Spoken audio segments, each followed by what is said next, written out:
Assalamualaikum warahmatullahi wabarakatuh. Bayangkan, kamu seorang mahasiswa baru, merantau jauh dari kampung halaman, mencari tempat tinggal murah di kota besar. Semua tampak wajar.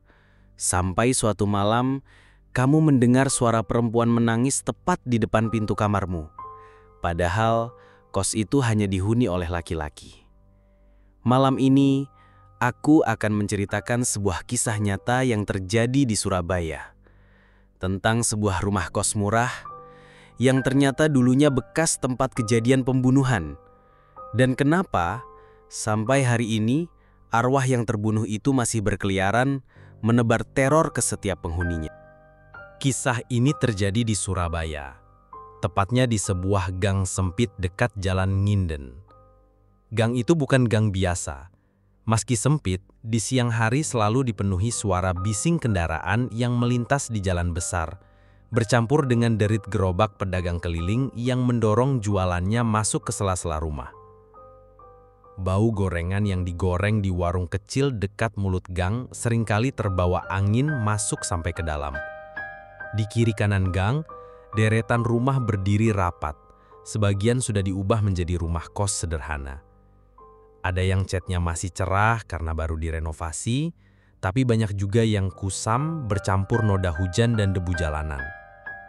Kalau masuk lebih dalam, cahaya matahari mulai terhalang tembok-tembok rumah yang tinggi. Udara terasa lebih lembab, dan suara kendaraan dari jalan besar mulai memudar, tergantikan oleh bunyi sendok dan piring dari warung makan, suara televisi dari ruang tamu rumah warga, serta kadang lolongan anjing tetangga yang menggema di lorong. Di ujung gang itulah berdiri sebuah rumah kos 2 lantai yang tampak biasa di siang hari. Bagi orang yang tidak tahu, rumah itu hanyalah bangunan tua berwarna krem pucat. Tapi jika diperhatikan lebih dekat, dindingnya sudah memudar seperti kehilangan nyawa.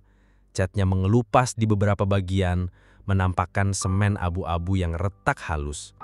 Pintu pagar besinya berkarat, mengeluarkan suara cempreng berderit setiap kali dibuka. Di bagian atas pagar, ada kawat tipis yang sudah putus di beberapa titik, seolah dibiarkan begitu saja.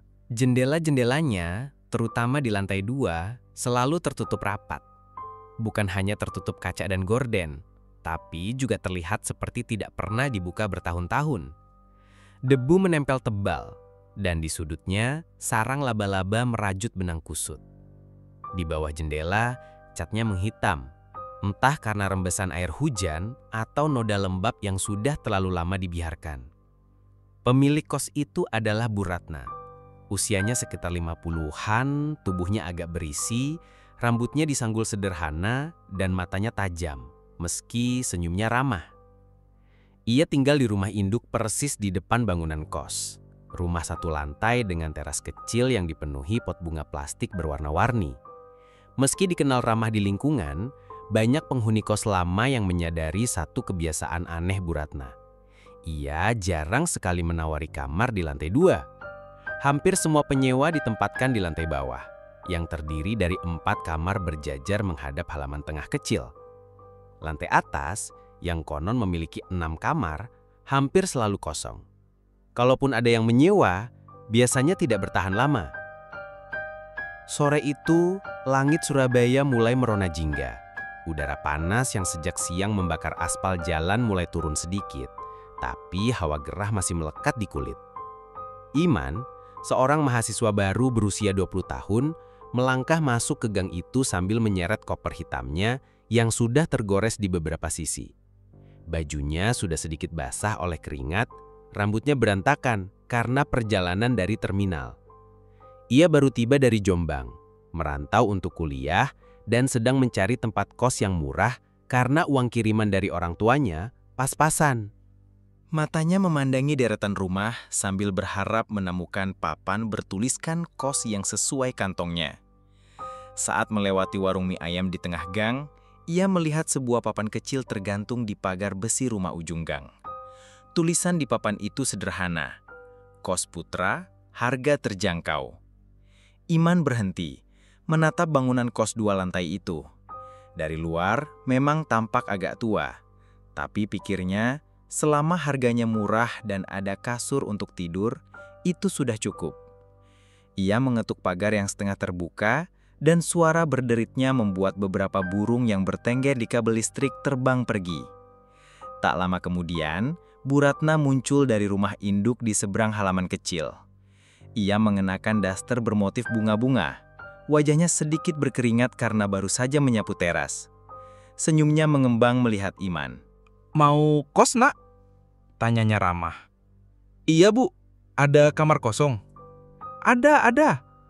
Kamu kuliah di mana?" "Di kampus dekat sini, Bu. Baru daftar." Bu Ratna mempersilahkan Iman masuk ke halaman kecil di antara rumah induk dan bangunan kos. Halaman itu hanya muat untuk 3 motor. Lantainya dari semen kasar yang mulai retak di beberapa titik. Di sudut, ada bak air besar yang digunakan bersama oleh penghuni untuk mencuci atau sekadar membilas kaki sebelum masuk kamar. Sambil berjalan, Bu Ratna bercerita singkat soal kosnya. Di bawah masih ada 2 kamar kosong, di atas ada beberapa. Tapi kalau kamu mau murah, ada kamar di lantai 2, paling ujung. Harganya beda jauh sama yang di bawah. Mata Iman langsung berbinar. "Wah, boleh lihat, Bu?" Mereka menaiki tangga sempit dari besi yang menempel di dinding. Tangga itu agak berkarat di bagian pinggirnya, dan setiap injakan menimbulkan bunyi berderit pelan. Begitu sampai di lantai 2, suasana terasa berbeda. Angin sore memang masih masuk lewat celah, tapi udara di lantai itu seperti lebih dingin dan pengap. Lorongnya panjang, hanya diterangi 1 lampu bohlam kuning redup di tengah. Dinding lorong berwarna putih pudar, penuh bercak lembab yang membentuk pola aneh seperti wajah manusia jika diperhatikan sekilas. Iman mengikuti Bu Ratna ke kamar paling ujung. Pintu kayu itu sudah kusam, catnya terkelupas di bagian bawah, dan pegangan pintunya sedikit longgar. Saat dibuka, aroma lembab langsung menyeruak, bercampur bau apek kasur yang entah kapan terakhir kali dipakai. Kamar berukuran 3 kali 3 meter itu kosong. Hanya ada kasur busa tipis di lantai, sebuah meja belajar kayu yang permukaannya terkelupas, dan lemari kecil di sudut dengan engsel yang sudah longgar. Satu-satunya jendela berada di sisi kiri, menghadap ke gang belakang yang lebih sempit lagi. Jendela itu tertutup rapat, kuncinya berkarat, dan di kacanya menempel debu tebal bercampur bercak hitam. Dari sela-sela gordennya, cahaya oranye sore masuk tipis, membuat kamar terasa suram. Iman mengedarkan pandangan. Meski sederhana dan agak tua, ia merasa kamar itu cukup baginya. Terlebih ketika Bu Ratna menyebutkan harganya. "Bu, kok murah banget ya?" tanyanya sambil tersenyum heran. Bu Ratna tersenyum tipis, tapi ada sesuatu di matanya yang membuat Iman sedikit bingung. Sorot matanya berubah, seperti ada yang ditimbang-timbang sebelum menjawab. "Ya, memang agak sepi di atas, Nak. Kalau kamu nggak keberatan, ya monggo. Yang penting jangan suka buka jendela malam-malam." Iman sempat mengerutkan kening. "Kenapa, Bu?" Bu Ratna hanya menggeleng pelan. Senyumnya kembali terpasang, tapi terasa dipaksakan. "Nggak apa-apa, pokoknya jangan saja ya." Iman mengangguk. Baginya syarat itu tidak aneh. Mungkin Bu Ratna hanya tidak mau udara malam membuat kamarnya lembab atau debu jalanan masuk. Ia sama sekali tidak menaruh curiga. Padahal dari lorong belakang, sepasang mata samar-samar seolah mengawasinya dari bayang-bayang. Hari pertama Iman di kos itu berjalan tanpa kejadian aneh. Setelah menurunkan koper dan menata sedikit barang-barangnya, ia mulai terbiasa dengan udara pengap yang memenuhi kamar. Ukuran kamar itu hanya sekitar 3 kali 3 meter, dengan dinding yang warnanya dulunya putih, tapi kini penuh noda lembab yang membentuk pola tak beraturan. Ada bagian tembok dekat sudut bawah yang tampak lebih gelap, basah oleh rembesan air. Dan ketika Iman mencoba menyentuhnya, permukaan catnya terasa rapuh, mudah terkelupas. Bau apek memenuhi udara, bercampur dengan aroma debu dan kasur busa tipis yang jelas sudah lama tak diganti. Kasur itu sendiri tidak memiliki spray, hanya lapisan kain lusuh yang warnanya sudah berubah dari putih menjadi kecoklatan. Saat ia duduk, terasa bunyi krek halus dari dalam busa yang sudah hancur.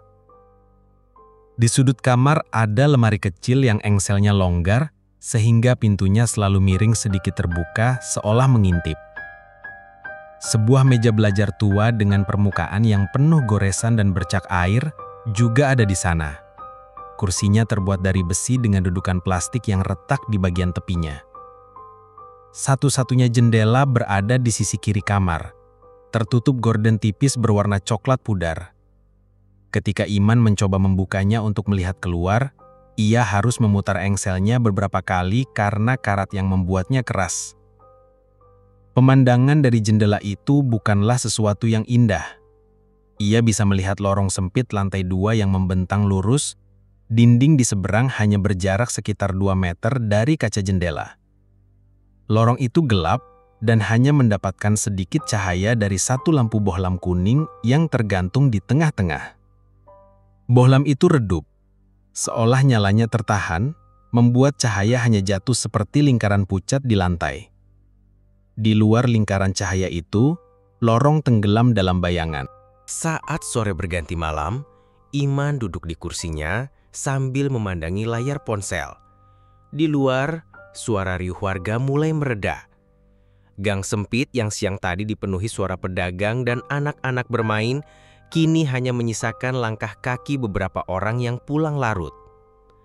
Sesekali, suara motor lewat di jalan besar, tapi terdengar sayup-sayup. Angin malam merayap masuk lewat celah kecil di jendela, membawa aroma campuran antara tanah lembab dan sedikit bau gorengan dari warung dekat mulut gang. Iman berbaring di kasur, mencoba mengabaikan rasa tak nyaman dari matras yang tipis dan udara pengap yang seperti mengurungnya. Ia menarik selimut tipis dan menutup matanya. Namun, menjelang tengah malam, ia mulai merasakan ketidaknyamanan aneh. Bukan dingin, tapi lebih seperti hawa yang berat, seolah udara di sekitarnya padat. Ia mencoba mengesampingkan pikiran itu, menganggapnya hanya perasaan karena belum terbiasa tinggal di tempat baru. Sekitar lewat tengah malam, ketika suara-suara dari luar sudah hampir hilang sepenuhnya, Iman mulai mendengar sesuatu.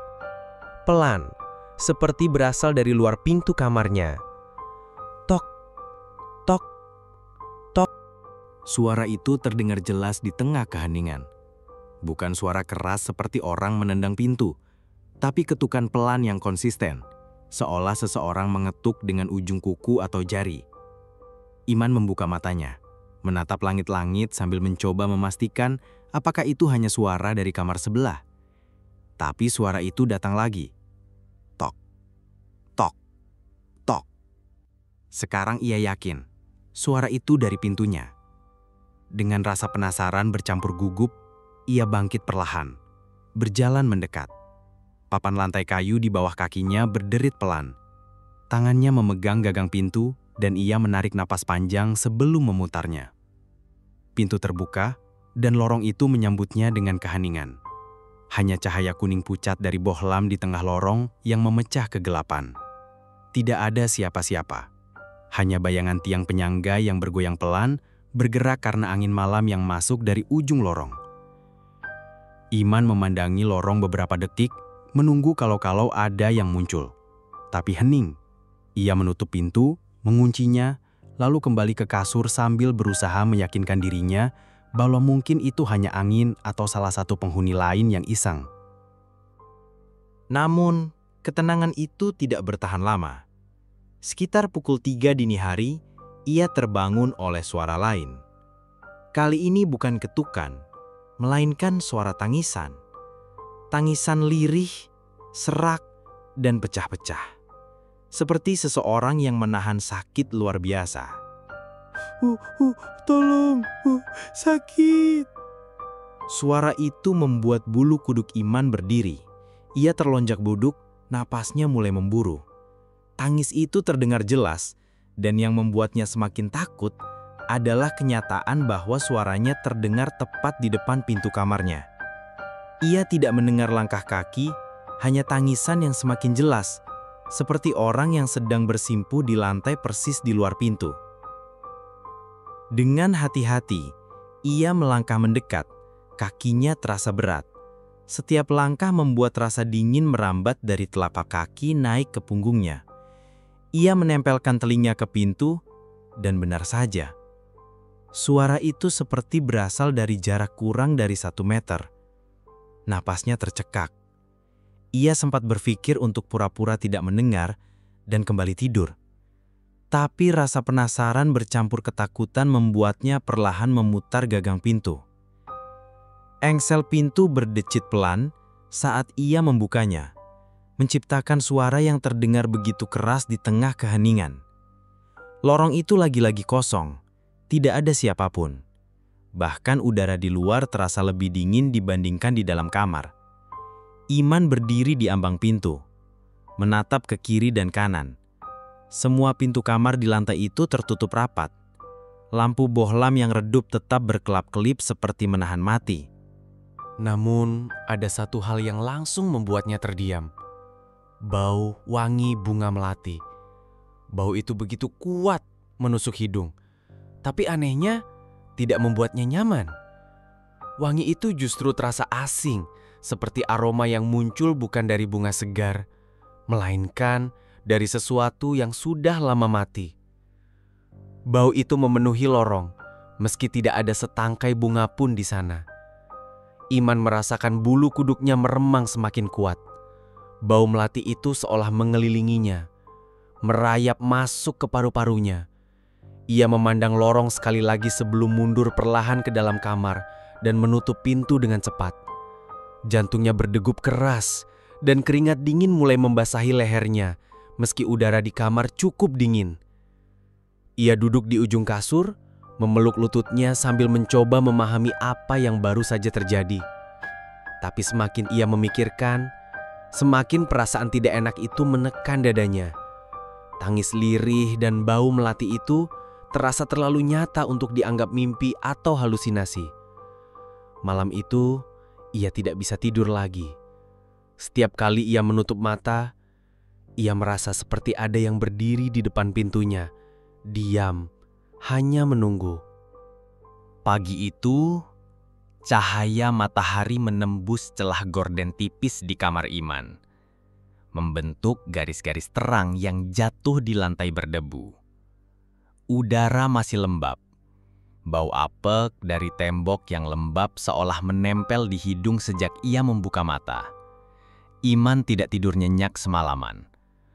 Setelah kejadian ketukan pintu dan suara tangisan yang mengerikan itu, ia hanya bisa duduk di kasur, sesekali memandangi pintu dengan tatapan kosong, takut sesuatu akan muncul lagi. Perutnya terasa kosong, jadi ia memutuskan untuk turun ke lantai bawah mencari udara segar. Tangga besi yang ia turuni berderit setiap kali ia menginjaknya, seolah menjerit di pagi yang masih sepi. Lorong lantai bawah lebih terang karena sinar matahari masuk melalui jendela besar di dekat pintu masuk. Bau kopi dan gorengan tercium samar dari halaman depan, mungkin dari warung kecil di dekat kos. Di ruang tengah lantai bawah, ia melihat seorang penghuni kos lain sedang duduk di kursi plastik biru sambil memegang buku tebal. Mahasiswa itu berkulit sawo matang. Rambutnya agak gondrong dan memakai kaos oblong lusuh. Usianya sekitar 23 tahun. Dari raut wajah dan caranya duduk santai, terlihat ia sudah lama tinggal di sana. Iman mendekat, lalu menyapa. "Pagi, Mas." Mahasiswa itu mengangkat wajahnya dari buku dan tersenyum tipis. "Pagi, baru masuk kos ini ya?" "Iya, Mas, saya Iman." "Bima," jawabnya singkat sambil menutup buku. Setelah berbasa-basi sebentar, Iman akhirnya menceritakan kejadian semalam. Awalnya ia mencoba merangkai kata dengan hati-hati, takut dianggap aneh atau berhalusinasi. Tapi ketika ia sampai pada bagian tentang suara tangisan perempuan dan bau melati yang menyengat, ekspresi Bima langsung berubah. Senyum tipis itu menghilang, berganti dengan wajah pucat dan tatapan serius. Kamu tinggal di kamar paling ujung kan? Suara Bima menjadi pelan, nyaris berbisik. Iya, kenapa? Tanya Iman bingung. Bima menunduk, menghela napas panjang seakan sedang menimbang apakah ia harus bicara atau tidak. Tangannya memainkan sudut buku yang ia pegang. Jemarinya bergerak gelisah. Udah, mending kamu hati-hati aja, katanya akhirnya. Malam, jangan keluar kamar. Kalau ada suara apapun, jangan ditanggapi. Anggap aja nggak dengar. Iman semakin bingung. Tapi dari cara Bima bicara, jelas ada sesuatu yang ia sembunyikan. Saat Iman mencoba bertanya lebih jauh, Bima hanya menggeleng dan berkata, "Percaya sama aku ya, jangan macem-macem di sana." Kata-kata itu terus terngiang di kepala Iman sepanjang hari. Ia mencoba menyibukkan diri membereskan kamar dan menata buku-bukunya di meja belajar yang sudah lapuk. Sore mulai turun. Suara kendaraan di jalan besar kembali terdengar. Dari jendela, ia bisa melihat bayangan pepohonan di gang belakang bergoyang tertiup angin. Tapi di lorong depan kamarnya tetap sama, redup dan sepi. Malam itu, ia duduk di meja sambil mengerjakan catatan kuliah. Lampu neon kecil di sudut meja menjadi satu-satunya penerangan di kamarnya. Udara dingin merayap masuk lewat celah pintu bawah, membuatnya sesekali menarik selimut ke pangkuan. Tiba-tiba, tanpa peringatan, pintu kamarnya bergetar keras. Duk, duk, duk. Suara itu menghentak, berbeda dari ketukan pelan malam sebelumnya. Seperti ada seseorang di luar yang menendang pintu dengan kekuatan penuh. Iman terperanjat, pena yang ia pegang terjatuh ke lantai. Ia menatap pintu dengan mata membesar, tubuhnya kaku. Detik berikutnya, suara itu datang lagi, lebih keras. Duk, duk, duk. Jantungnya berdegup begitu cepat. Dadanya terasa sesak. Dengan langkah gontai, ia mendekat. Mencoba mengintip lewat celah bawah pintu. Tapi hanya gelap yang terlihat. Nafasnya tercekat. Ia tahu ia seharusnya tidak membuka pintu. Bima sudah memperingatkannya. Tapi rasa takut bercampur penasaran membuat tangannya bergerak memutar gagang pintu. Saat pintu terbuka, matanya langsung membelalak. Di ujung lorong, tepat di luar lingkar cahaya bohlam yang meredup, berdiri sosok perempuan. Tubuhnya tegak, tapi kepala sedikit miring. Rambut panjangnya terurai menutupi sebagian wajah yang pucat seperti kertas. Dari sela rambut itu, mata merah menyala menatap lurus ke arahnya, dingin dan penuh kebencian. Gaun putih yang ia kenakan sobek di beberapa bagian. Noda merah tua mengotori kainnya. Darah itu mengering di beberapa tempat, tapi di lehernya ada sayatan panjang yang masih basah, mengucurkan cairan gelap yang menetes perlahan ke lantai, meninggalkan bercak-bercak mengerikan di ubin lorong. Iman terpaku, nafasnya seperti terhenti, tubuhnya kaku, seolah semua ototnya membeku. Suasana lorong menjadi begitu sunyi, hanya suara detak jantungnya sendiri yang terdengar bergemuruh di telinganya. Makhluk itu mulai bergerak. Langkahnya pelan, tapi setiap gerakan menimbulkan suara menyeret dari kakinya yang berlumuran darah. Cairan merah itu meninggalkan jejak panjang di lantai, dan setiap kali kakinya terangkat, terdengar suara lengket yang memuakkan. Iman ingin mundur, ingin berteriak, tapi mulutnya terasa terkunci. Matanya tak mampu lepas dari sosok itu, seolah pandangan mereka terhubung oleh sesuatu yang tidak terlihat.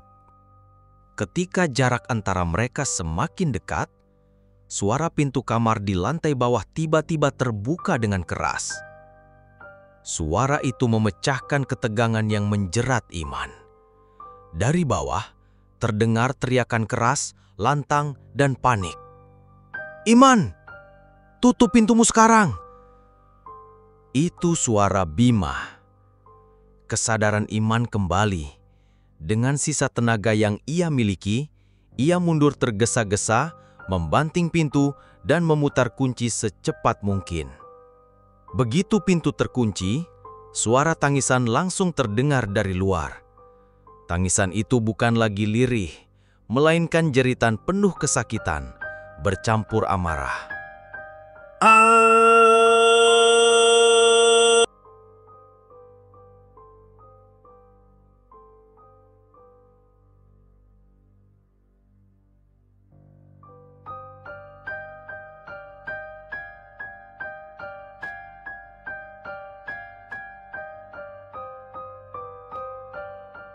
Suara kuku, atau mungkin sesuatu yang lebih tajam, menggores kayu pintu dengan gerakan cepat dan penuh tenaga.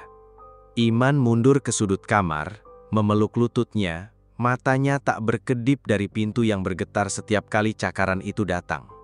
Bau melati kembali memenuhi kamar. Kali ini jauh lebih kuat, menusuk hingga membuatnya mual. Udara menjadi berat, sulit dihirup. Nafasnya terengah-engah, keringat dingin membasahi wajah dan lehernya. Cakaran itu terus berlangsung beberapa menit yang terasa seperti berjam-jam, sebelum tiba-tiba berhenti. Keheningan kembali, tapi bau melati masih menggantung di udara.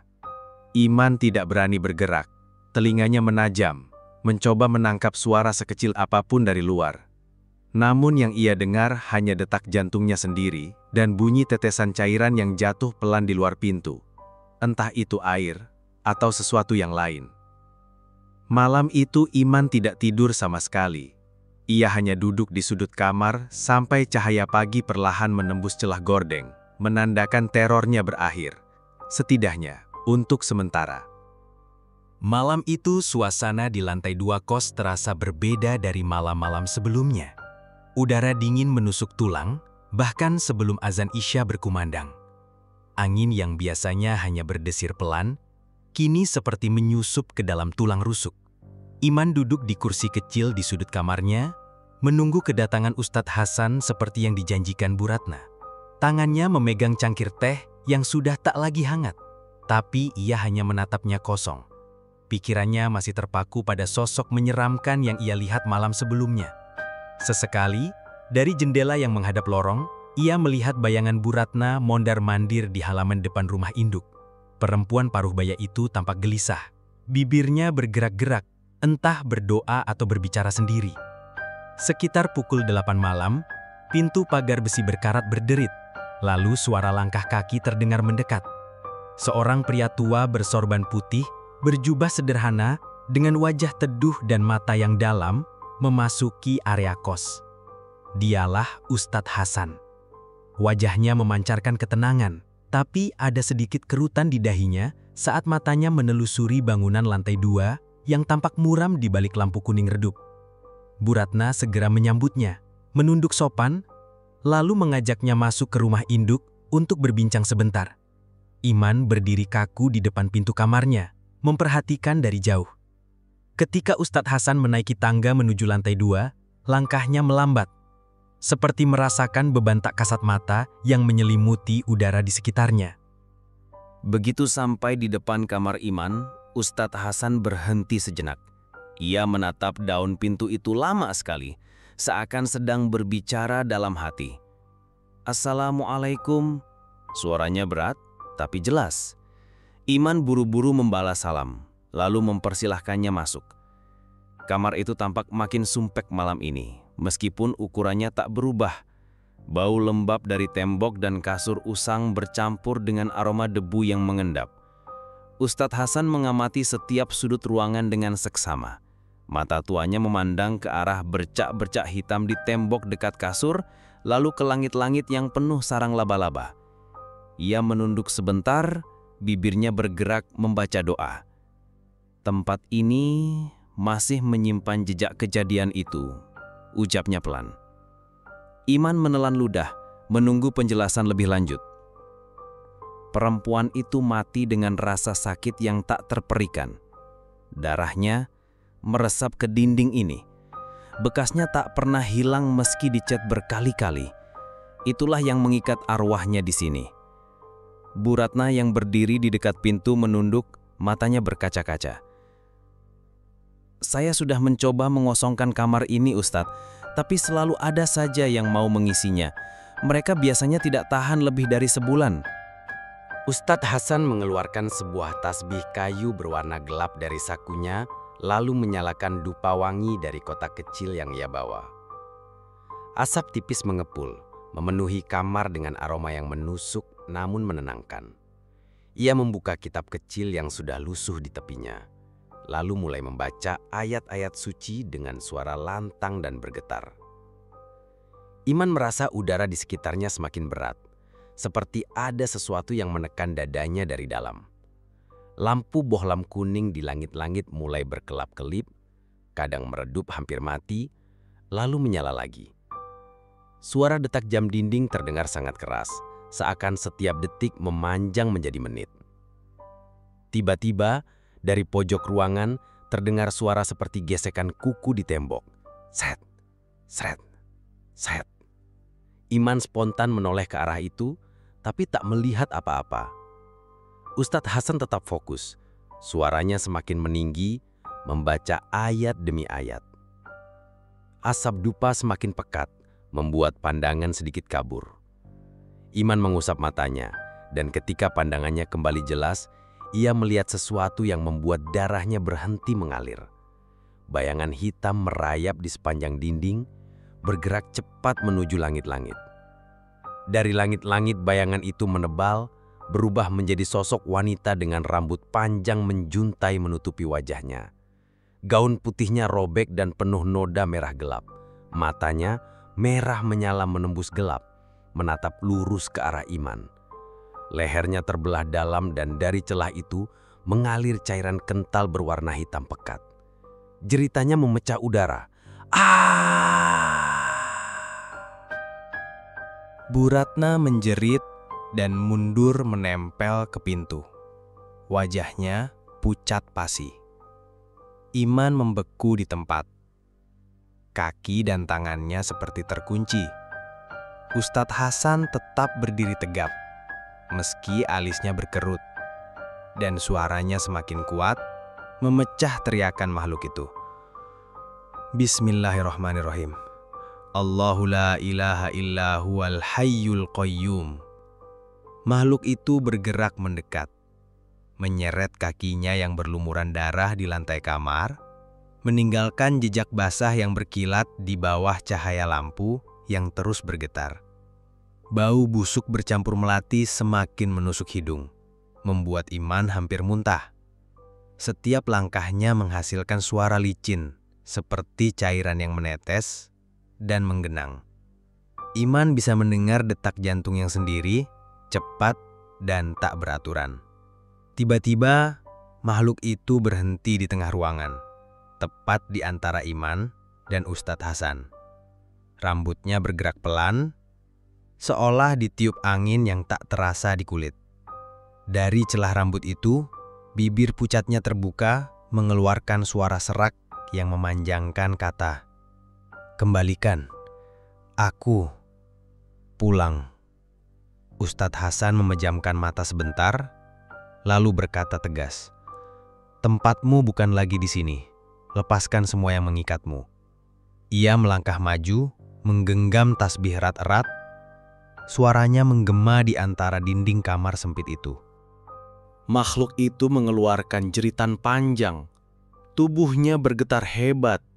Lalu, bayangan hitam yang menyelimutinya mulai terkoyak seperti kabut diterpa angin.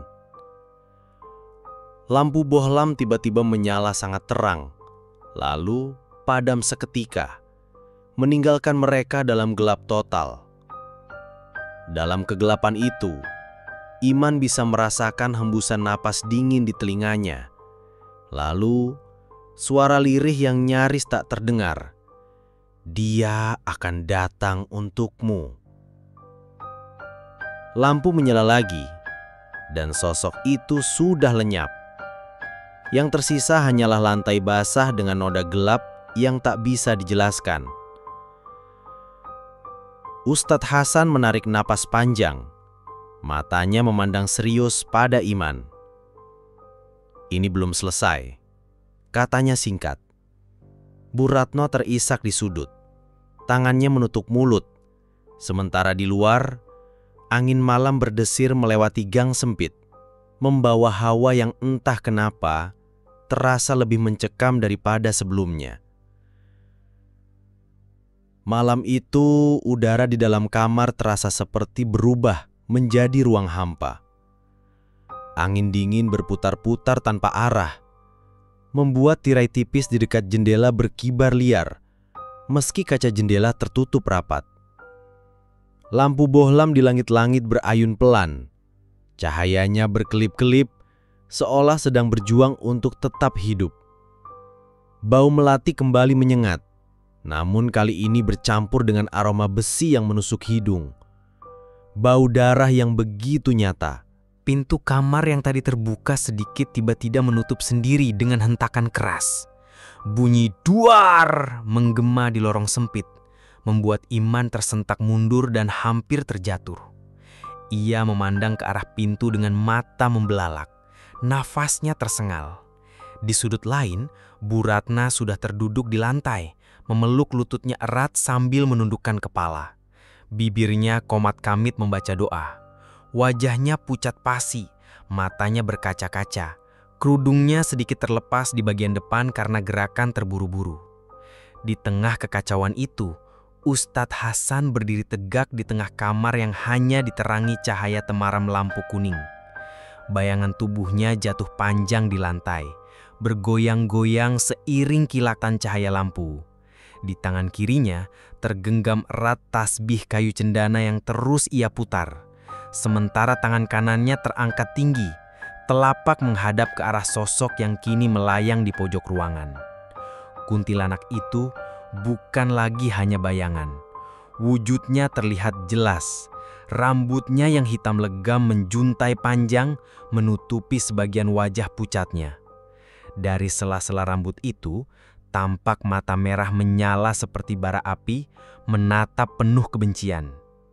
Gaun putihnya sudah berubah menjadi warna merah kecoklatan, basah oleh darah yang menetes dari sayatan lehernya. Setiap tetes darah yang jatuh ke lantai menimbulkan suara kecil seperti air menimpa kayu basah. Iman merasa setiap suara tetesan itu menusuk langsung ke dalam otaknya. Raungan keras tiba-tiba menggema dari mulut makhluk itu. Suaranya serak, parau, tapi mengguncang udara di dalam kamar. Suara itu terdengar seperti gabungan antara tangisan dan teriakan, penuh amarah dan rasa sakit. Iman merasakan telinganya berdengung, dadanya seperti ditekan benda berat, dan lututnya mulai goyah. Ia meraih lengan Bu Ratna, mencoba mencari pegangan agar tidak jatuh. Namun Ustadz Hasan tetap tidak bergeming.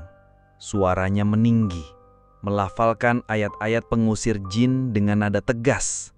Setiap kata keluar seperti hantaman keras ke udara.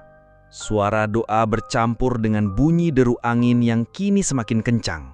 Tirai jendela hampir tercabut dari relnya, sementara buku-buku di meja kecil Iman terlempar jatuh ke lantai satu persatu. Kuntilanak itu bergerak, bukan berjalan, melainkan melayang perlahan, tubuhnya condong ke depan, seakan tertarik oleh sesuatu yang tidak terlihat. Matanya tidak lepas dari wajah Ustadz Hasan, bibirnya bergerak membentuk kata-kata yang terdengar seperti desisan marah. Iman tidak mengerti apa yang ia ucapkan. namun intonasinya jelas mengandung ancaman. Ustadz Hasan menguatkan suaranya, mengangkat tangannya lebih tinggi, lalu memerintahkan dengan lantang. Pergilah, tempatmu bukan lagi di sini. Kembali ke tempat yang telah Allah tetapkan untukmu. Seketika, makhluk itu mengeluarkan jeritan yang lebih panjang, nyaring dan melengking. Rambutnya berkibar liar ke segala arah. Sementara darah dari lehernya menetes semakin banyak, membentuk genangan kecil di lantai. Dari genangan itu, seperti ada uap tipis yang naik, mengisi udara dengan bau amis yang semakin pekat. Tanpa memberi tanda apapun, sosok itu melesat menuju jendela. Iman terperanjat. Jendela itu terkunci rapat sejak tadi. Namun, makhluk itu menembus kaca seperti asap, meninggalkan bekas embun berbentuk siluet wajahnya yang mengerikan. Begitu ia keluar, angin di dalam kamar berhenti mendadak. Tirai jatuh terkulai, lampu berhenti berayun, dan bau melati yang menusuk hidung menghilang seolah tersapu. Keheningan itu justru membuat suasana semakin mencekam. Tidak ada yang berani bersuara selama beberapa detik. Iman terduduk lemas, punggungnya menempel ke dinding, nafasnya tersengal-sengal seperti baru saja berlari jauh. Tangannya masih gemetar hebat. Bu Ratna yang sedari tadi menunduk, kini mulai terisak pelan, menutup wajahnya dengan kedua tangan. Suara tangisnya lirih, penuh kelegaan, sekaligus ketakutan yang belum sepenuhnya hilang. Ustadz Hasan menurunkan tangannya perlahan, menghela napas panjang, lalu menatap Iman dan Bu Ratna dengan sorot mata yang dalam. Suaranya lebih pelan ketika ia berkata, "Arwah itu masih akan gentayangan. Tapi kekuatannya sudah jauh berkurang. Ia kehilangan sebagian besar pengaruhnya di tempat ini." Ia memandang ke arah jendela, lalu menambahkan dengan nada tegas, "Jangan pernah kosongkan kamar ini tanpa doa, dan jangan pernah membuka jendela pada malam hari, terutama menjelang subuh. Itu saatnya ia mencari jalan masuk." Iman hanya mengangguk pelan. Dalam kepalanya, ia sudah memutuskan bahwa ia tidak sanggup lagi menginap di kamar itu. Tubuhnya masih terasa dingin, seperti sisa hawa dari makhluk tersebut masih menempel di kulitnya. Bu Ratna pun tidak berkata banyak. Hanya memegang lengan Iman erat-erat, seolah khawatir pemuda itu akan tiba-tiba pingsan. Malam itu, setelah memastikan kamar kembali terkunci, Iman memindahkan beberapa barangnya ke lantai bawah. Ia memilih kamar kosong yang berada tepat di samping dapur, meskipun lebih kecil dan pengap. Baginya, asalkan jauh dari lorong lantai 2 yang kini terasa seperti jalur arwah itu, semua sudah cukup. Hari-hari berikutnya berjalan dengan lebih tenang, meski tidak sepenuhnya damai. Iman mulai jarang melewati lantai 2, apalagi di malam hari. Namun, sesekali ia masih mendengar suara yang membuat bulu kuduknya berdiri. Suara tangisan lirih itu selalu terdengar pada pukul 3 dini hari. Tangis yang sama seperti malam pertamanya di kos itu. Tangis yang membuatnya yakin bahwa arwah perempuan itu belum benar-benar pergi. Bima, yang mendengar kabar pengusiran itu, hanya berkata dengan nada serius, "Kalau kamu dengar tangisan itu lagi, jangan keluar. Biarkan saja. Dia cuma ingin orang tahu bahwa dia masih ada."